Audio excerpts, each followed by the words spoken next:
അപ്പം ഈ character it's A very എനിക്ക് ഭയങ്കര ഇൻട്രസ്റ്റിംഗ് ഭയങ്കര സാറ്റിസ്ഫൈങ് ആണ് ഇങ്ങനത്തെ ഒരു ക്യാരക്ടർ ചെയ്തത്.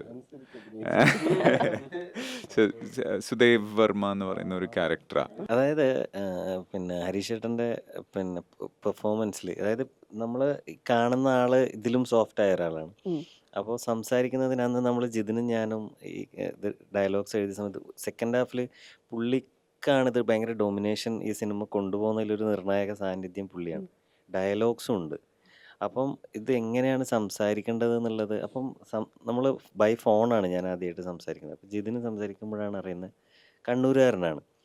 ഞാൻ ചോദിച്ചു എന്തുകൊണ്ട് ഈ ഭാഷ തന്നെ, പുള്ളി എങ്ങനെയാണോ സംസാരിക്കുന്നത്, നിങ്ങൾ ഡയലോഗ് ഇതന്നെ നോക്കണ്ട, അതിനെ നിങ്ങൾ ഇമ്പ്രൂവൈസ് ചെയ്തിട്ട് വേണമെങ്കിൽ പറഞ്ഞോളൂ. ആ ഏരിയയിൽ കണ്ടന്റ് മാത്രം നമുക്ക് കിട്ടിയാലും കുഴപ്പമില്ല, ആ ഏരിയയിൽ നിങ്ങളുടേതായ ഇൻപുട്സ് ഇട്ടോളൂ. ഡെഫിനറ്റായിട്ട് പുള്ളി അത് ഭയങ്കര ഭംഗിയായിട്ട് ചെയ്തിട്ടുണ്ട്. അതൊരു ഒഴുക്കുണ്ട്, ഒരു അഭിനയത്തിന് നമ്മളിങ്ങനെ രസിച്ച് നിൽക്കുന്ന ഒരു ഒഴുക്കുണ്ട്, ഒരു പുഴ പോലെ ഒഴുകിപ്പോവും. അങ്ങനെ ഒരു മ്യൂസിക് ഭയങ്കര നല്ലൊരു ബാക്ക്ഗ്രൗണ്ട് സ്കോർ, ഏറ്റവും നല്ല സ്കോർ കൊടുത്തിട്ട് ഇല്ല ഇതെല്ലാം it's A part of team work. പക്ഷെ ഇത് ആ മ്യൂസിക് എനിക്ക് തോന്നുന്നു ഹരീഷ് ഏട്ടൻ നമ്മള് മ്യൂസിക് ഇല്ലാതെ നമ്മൾ റെഫറൻസ് മ്യൂസിക്കിൽ കേൾക്കുമ്പോൾ പോലും ഞങ്ങൾക്ക് ആ വേരിയേഷനോ അല്ലെങ്കിൽ ആ എന്തുകൊണ്ട് ഹരീഷ് ഏട്ടൻ അവിടെ ഒരു പോസ് ഇട്ടു, അല്ലെങ്കിൽ അതിനുള്ള ഒരു ടൈം കൊടുത്തു, ആ നോക്കാനുള്ള ഒരു ഡിലേ കൊടുത്തു, അങ്ങനെ ഒരു 2-3 സാധനങ്ങൾ നമ്മൾ തിങ്ക് ചെയ്യാത്ത സാധനങ്ങൾ വന്നിട്ടുണ്ട്. ഈ പറയുന്ന അത് ഡയലോഗും അങ്ങനെ ഒന്നുമല്ല. പുള്ളിക്കാരനൊരു പ്രൊഫൈലില് ഒരു സിനിമയുടെ 2 സ്ഥലത്ത് വെറുതെ നോക്കുന്ന ഒരു സാധനമുണ്ട്.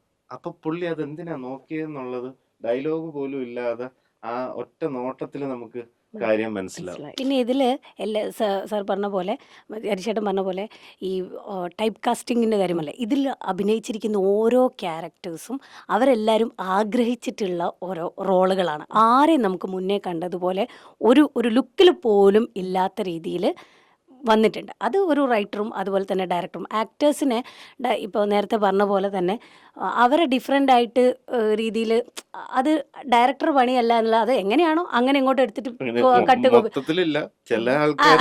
ചില ആൾക്കാര് നമ്മളടുത്ത്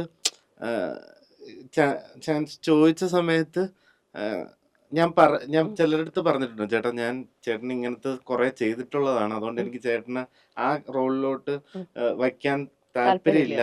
അപ്പം അവര് ഇല്ല, അത് എനിക്ക് ഈ സിനിമയുടെ പാർട്ടായാൽ മതി, അങ്ങനെ ആരെങ്കിലും തോന്നിയാലും കുഴപ്പമില്ല എന്ന് പറഞ്ഞിട്ട് 1-2 പേരെയൊക്കെ എനിക്ക് അങ്ങനെ ചെയ്യേണ്ടി മനസ്സില്ലാ മനസ്സോടെ ചെയ്യേണ്ടി വന്നിട്ടുണ്ട്.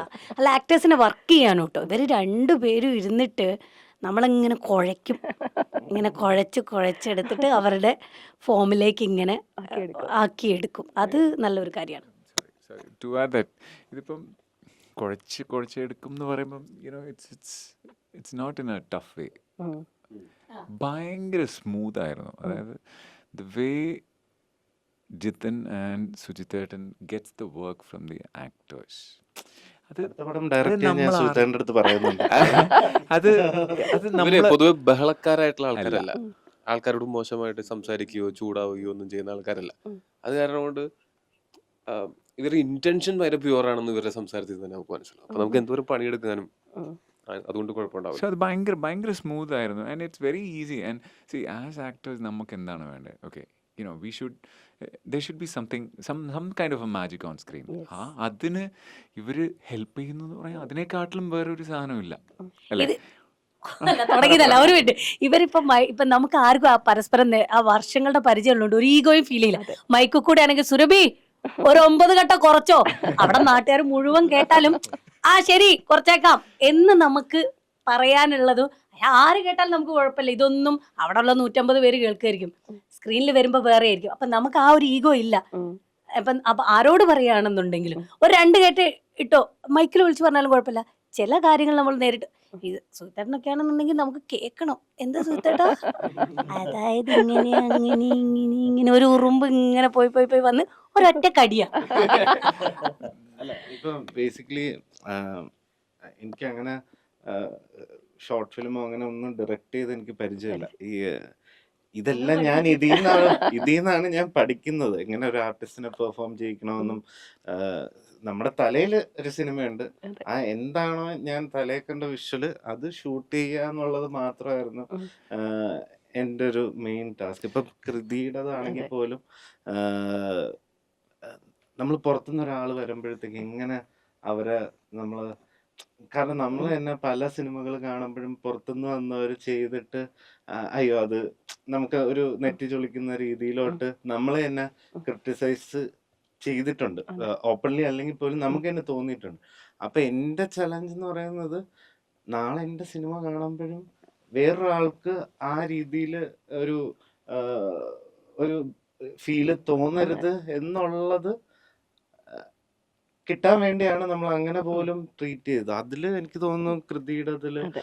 എനിക്ക് തോന്നുന്നു ഒരു സീനില് എനിക്ക് സുഹിത്തേട്ടനും അറിയാം. അപ്പൊ കൃതിയുടെ ക്യാരക്ടർ പണ്ട് മണിയന്റെ കുട്ടിക്കാലത്തിന് അമ്മൂമ്മയുടെ അടുത്ത് നിന്ന് സ്റ്റോറി കേൾക്കുമ്പോൾ ഉള്ള ആ ഫാസിനേഷൻ ആ കുട്ടിയുടെ മനസ്സിലുണ്ട്. അപ്പൊ ആ കുട്ടി വളർന്നു കഴിയുമ്പോഴും വളർന്നു കഴിയുന്ന മൊമെന്റില് നായകനോട് മണിയനെ കുറിച്ച് പറയുന്ന ഒരു സ്പെസിഫൈഡ് വേർഡ്, ഒരു ഡയലോഗ് ഉണ്ട്. അപ്പൊ എനിക്കത് എൻ്റെ മനസ്സിലൊരു ആ ഒരു എക്സ്പ്രഷൻ എങ്ങനെ വരണമെന്നുള്ളത് ഉണ്ടായിരുന്നു.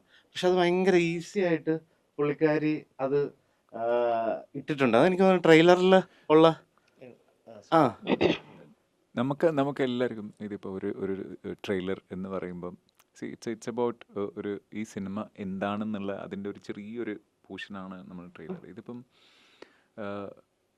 കൃതി ഇതിൽ ഇപ്പം you know she's bin acting in Telugu and Tamil films and she's from Bombay എന്ന് പറയുമ്പോൾ ഇതിൽ ഇങ്ങനെ ഇവിടുന്ന് വരുന്ന ഒരു കുട്ടി ചിയോദിക്കാവ് എന്ന് പറയുന്ന ഒരു ചെറിയ ഗ്രാമത്തിൽ വന്നിട്ട് എങ്ങനെ അതിൻ്റെ ഭാഗമാവും എന്ന് പറയുന്ന ഒരു ക്വസ്റ്റ്യൻ എല്ലാവർക്കും ഉണ്ടാവും.